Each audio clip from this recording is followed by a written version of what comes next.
The air here is so peaceful and calming. If we put on a slow concerto right now, I'm sure the condenser would be brimming with inspiration. You know, it almost feels like coming home. No picky customers, no reputation to uphold. Here, I can cook whatever I feel like. It's a nice chance to try out some new things from my list. Just to be clear, you are gonna set me up with a purpose-built kitchen here, right? Don't worry, I'll make sure it's worth your while. In Fontaine, I have hundreds of rich and famous people offering handsome sums of more on a daily basis, hoping for the chance to add just one exquisite dish to their family feast. I don't even have the time to turn them all down. Some of the letters I get go unopened and unread. But you, on the other hand, all you need is to provide an oven, a stovetop, a cupboard, and a water source. I've brought all the cooking utensils and ingredients that I need.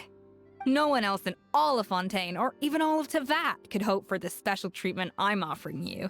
And all I ask in lieu of a salary is that you give me a thorough and honest review of each dish once you've had the pleasure of consuming it. Oh, don't worry, I trust you. You have good taste, and I have full confidence in our culinary compatibility. So you set up the kitchen however you like. Once I get to work, I'll be right in my element. You and I are like Lumideuse bells and rainbow rose foam. One tender and delicate, the other sweet and sour. A perfect combination. I know if I cook for you based on gut instinct, you'll like what I come up with.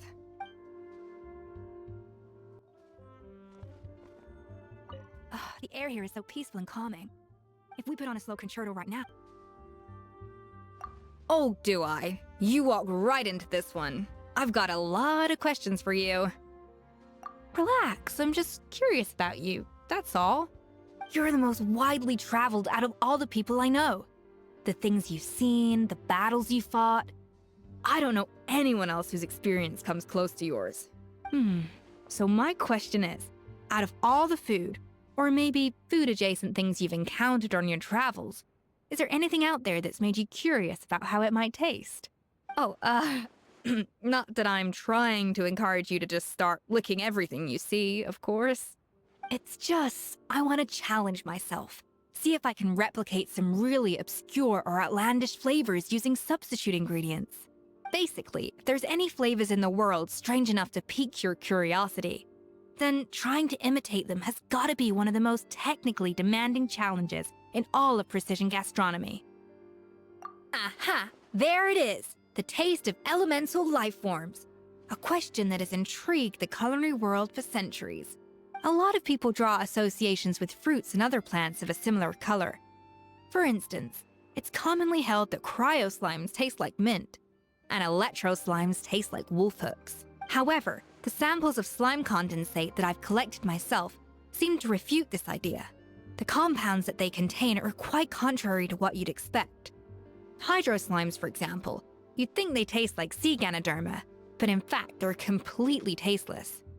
And while pyro slimes do have a spiciness akin to the Dreyun chilies of Liyue, they also contain small amounts of an intensely sweet substance. It's decided! I'll recreate the flavor for you the next time we have afternoon tea.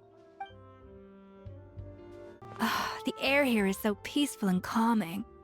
If we put on a slow concerto right now... Oh, plenty of things.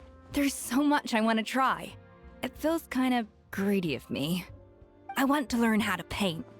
I'd love to have a painter's level of familiarity with the whole color spectrum, so I could explore the interplay between color, emotion, and taste, and apply that knowledge in the kitchen. I also wish I could study engineering, so I could tinker around with my two mecha, the goal being to handle the work of a whole team of chefs in a fraction of the time. Bladesmithing is another area I'd love to know more about.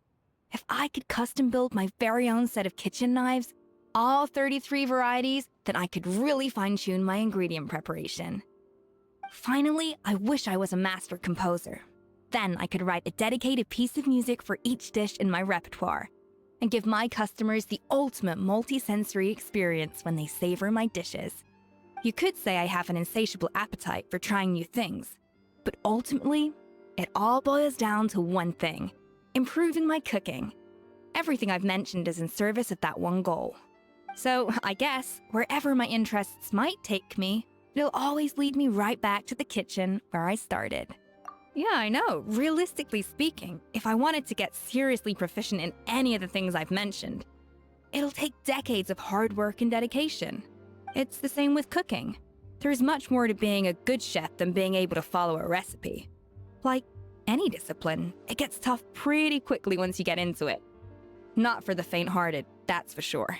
In your case, though, I think you might actually be on track to become the kind of multidisciplinary expert I could only dream of being. That's right, I see limitless potential in you.